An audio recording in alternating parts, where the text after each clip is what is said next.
ఎందుకు కాదు? ఎందుకు ఒప్పుకోకూడదు చెప్పండి. పాపం చేసినప్పుడు నేను పాపిని అని ఒప్పుకోవచ్చా? ఒప్పుకోకూడదు. ఎందుకు ఒప్పుకోకూడదు? ఎందుకంటే నువ్వు పాపి కాదు కాబట్టి.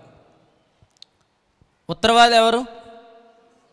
యేసుక్రీస్తు. ఎవరా యేసుక్రీస్తు? మన పాపముల నిమిత్తం మృతి పొంది సమాధి చేయబడి తిరిగి లేచాడు. ఇప్పుడు ఆ లేచిన వాడే మన కొరకు దేవుని ఎదుట కనిపిస్తున్నాడు. ఇప్పుడు ఆయన ఎవరు? He is our righteousness. నేను చెప్పేది జాగ్రత్తగానండి. హీ ఈజ్ అవర్ రైచియస్నెస్ అనే కాన్షియస్నెస్లోనే పరిశుద్ధాత్ముడు పనిచేస్తాడు.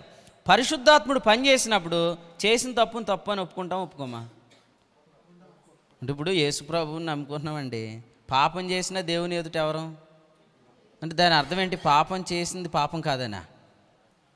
దాని అర్థం అదా? పాపం చేసినా దేవుని ఎదుట నీతిమంతుడు అంటే దాని అర్థం ఏంటి?